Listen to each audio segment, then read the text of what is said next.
When we're talking about how to keep your house clean, there are 5 things that I think we have to put a finger on that contribute to your ability to keep the house clean. So those things would be number 1, time, number 2, energy, 3, priorities, 4, consistency, and number 5 would be the overall manageability of the house.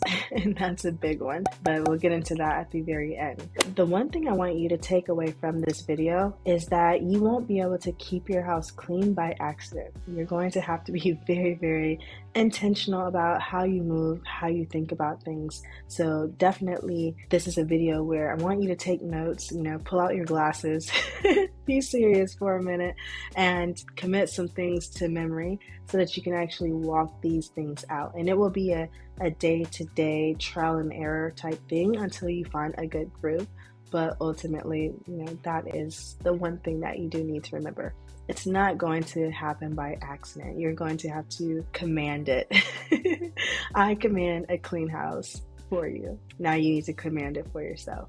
All right, so let's talk about the first piece of this puzzle. Your whole life is a situation. Everything that's going on affects your energy. I will say this, the better you feel about yourself, the better that you feel about the decisions you're making and what life is looking like and feeling like will definitely give you energy. So you'll naturally feel that lift as you're making decisions that are giving you the results around you, or to where you can look around you and be like, okay, I'm on the right track now. Life is looking good again. 2 things that you can do intentionally are increase it or learn to work with the energy that you do have. All right, the second piece of this puzzle is time.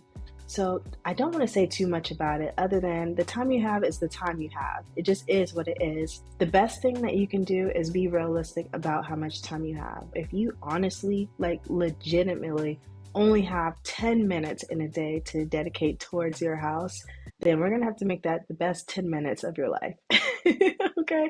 You have got to be doing the right things. What I do want you to do is audit your days or your weeks and look for those gaps or slots that would be best served or that you can dedicate towards taking care of your house. All right, so now let's move into the third piece of this puzzle, which is priorities. Because keeping your house clean, keeping up with life, working a full-time job is really a balancing act, your priorities have to be on point. You do not have time to be playing games with anybody or not knowing what you should or shouldn't be doing. You literally don't have time or energy to waste. So you absolutely have to know what needs to be done and what doesn't. What is a concern of yours and what isn't a concern. You're going to have to be a lot more ruthless and cutthroat about what's coming your way, what you're saying yes to, and what you're saying no to when you're in this type of situation.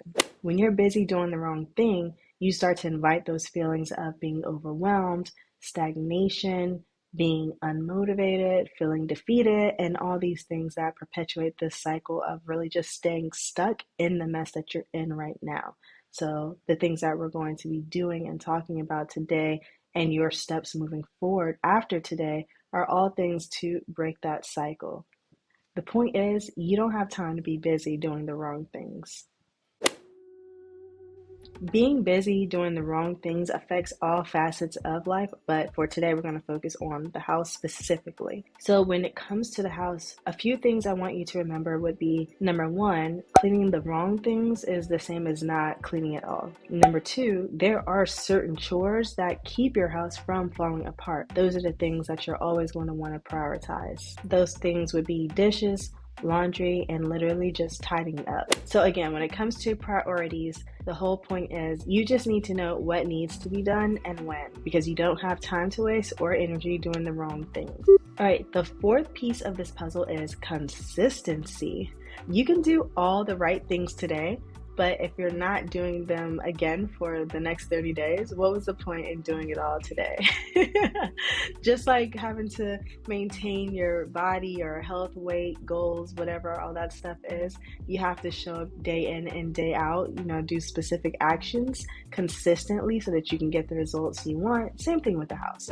What you're seeing around you is the result of what you're currently doing consistently. So if you're currently coming home and your typical routine is to drop your clothes off on the floor in your closet and, you walk over them. Well, if you do that Monday, Tuesday, Wednesday, Thursday, Friday, you have 5 days worth of things on your floor. Come Saturday, and the mess you're dealing with today is just a result of what you consistently do all throughout the week. And you'll be able to see that everywhere, in your house, in your car, just in your purse, what you're doing consistently. Yeah, that's what you're looking at. So 2 things you need to know or do consistently in order to keep your house clean is you need to know what it is that you're shooting for. Like, what's the goal here? What are you trying to do with the house? Then the second thing you need to know is what is the bare minimum that you need to do to make that happen. So for me, my bare minimum to keep my house clean are literally to make sure the dishes are always done at night before I go to bed, and that things are typically picked up, at least in the main living areas and my bedroom. I do not like waking up to a mess in the morning, especially in my bathroom. So those are the 2 things. That's the bare minimum that I will do. If I have no energy, no time, I've lost a leg due to whatever going on, I'm going to make sure the dishes are clean and that my clothes are picked up off the floor in my bedroom. That's it. When it comes to consistency, it's about knowing what it is that you're actually working towards. So what is a win in your eyes? What state should your house be in for you to actually feel good and say, yeah, this is working for me. This looks good. I feel good about it. Boom, let's go. Then you're going to want to make sure that you know what are the bare minimum 1 to 3 things, specific actions, not random things, that need to be done in order to actually meet that goal or vision you've established for your home or your life. All right, and finally, the 5th piece of this, and it's really the biggest piece of the puzzle, okay? But the overall manageability of your house, okay? That's a huge part in what's going on here. So when you see someone with a house that's over 10,000 square feet, if you go to visit them, you're going to walk around, you're going to ooh and ah and all this stuff or whatever. But everyone always asks the same question, right? How do you keep up with everything? Because your brain literally says, hey, this is a lot of stuff. This is a lot of space. It's more than what one person can handle. So yeah, how are you doing it? Based on the size alone, you know it's a lot for one person to handle. If you're wondering why you can't keep up with your house, if you look around and just be completely honest with yourself, you may even realize nobody could keep your house clean. There's literally too much going on in your house. Like, that is the problem. There's too much going on in your house. We got to do something about it. So what makes a house unmanageable? What makes a house unmanageable? Unmanageable. It's when you have way more than what you can keep up with. If you're spending an hour picking up things and putting them away, you didn't have an hour to do that. So yeah, you basically have more stuff than you have the time and energy to keep up with. How do you make your house more manageable? How do you set your house up so that it's actually working with you and not against you? Number 1 is super obvious: less stuff. Okay, literally, I just don't know what else to say. The less you have, the less there is to manage. The less time you have, the less time you have to manage stuff. So the less stuff you have, the easier it will be for you to manage. I hope that makes sense. Number 2, you need to clean more often. I know the whole goal is to not have to clean, but I can promise you, people that have clean houses all the time, they're cleaning all the time, but not in the way that you think. When I'm saying cleaning, I'm really meaning cleaning as you go, cleaning up after yourself. That's literally it. They're not in there with freaking Pledge spraying down everything and microfiber cloths and brooms and vacuums all day, every day. No, that's not it. It's as simple as, coming home, instead of dropping my jacket on the floor, I'm hanging it up. Next time you sit down to do laundry, you see shirts with the disgusting armpits in them, right? Toss them into a bag right then and there. You see the socks coming through with the holes in them, put them in the trash.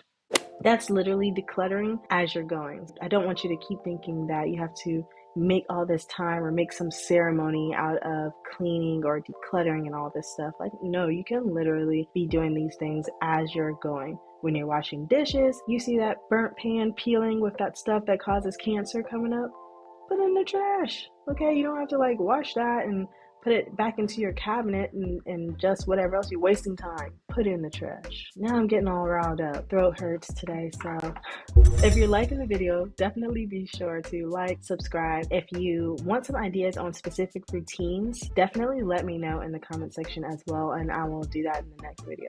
The third point I wanted to make in how you can make your house more manageable is the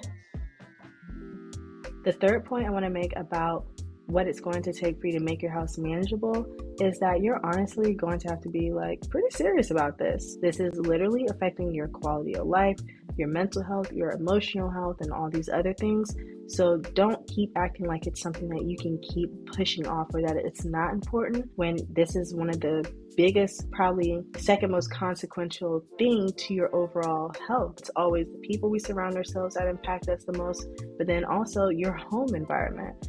That impacts your entire life tremendously. So do yourself a favor, stop putting it off.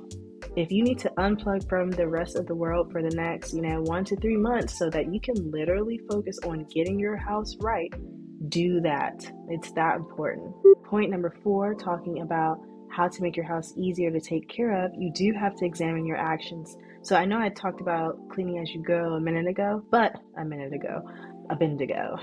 What I want to talk about is even more subtle things, like when you go to take your kids to whatever restaurant and they get the Happy Meal, even getting that little obnoxious toy. Don't do it, okay? You already know there's a billion of them waiting for you at your house right now on the floor. Don't add more of what you don't desire to your life. Your kid will be okay with the Happy Meal box without the toy. We eating or we playing? Sometimes you gotta be like that. I'm sure that you are giving your kid a very rich, abundant life, but remember that things are not what your kid craves. Obviously, they're craving a connection with you, to be seen, be heard, understood, loved, all these other intangible things. So don't get hung up on not getting a toy and a Happy Meal. So scrap the Happy Meals. That's all I'm saying.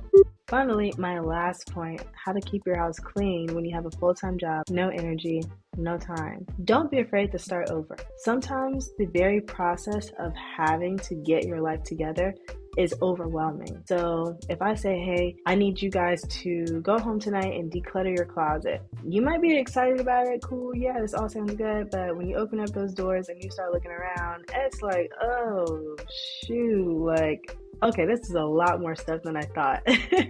So it becomes overwhelming, and we all shy away from those things that are just overwhelming, especially when you have to think about taking out piece by piece by piece to examine it, decide whether you want it or not, and all this stuff. And honestly, overwhelm alone can stop you from making progress on the things that you want. If your house is already a mess, the amount of energy and time that it takes to, get it all together, it can be immense. You don't have to listen to what I'm saying, but don't be afraid to blow your whole life up.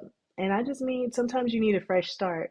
Some of you have so much stuff, things everywhere, that I would just get boxes and I would start packing up stuff like I'm about to move. There's a desk, counters, bathroom. Get boxes for every room, every space. Just start putting stuff in the box and clear off the counters altogether.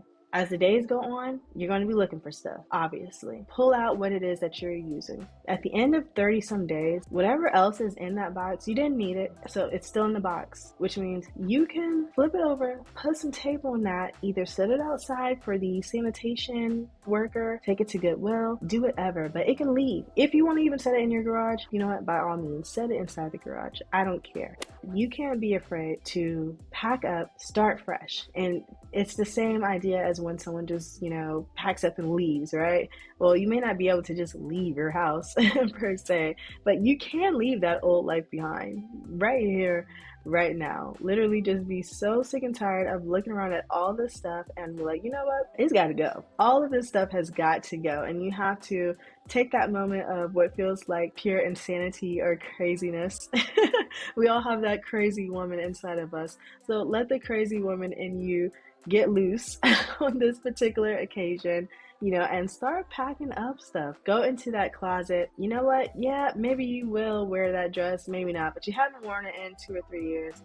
Just grab all those clothes, throw them into the trash bag, throw it into the back of your car or into the dumpster, and move on with your life. Would you rather spend the next 3 years looking at your closet trying to figure out where to start decluttering, or just get rid of everything and then be like, dang, I shouldn't have tossed out my underwear though.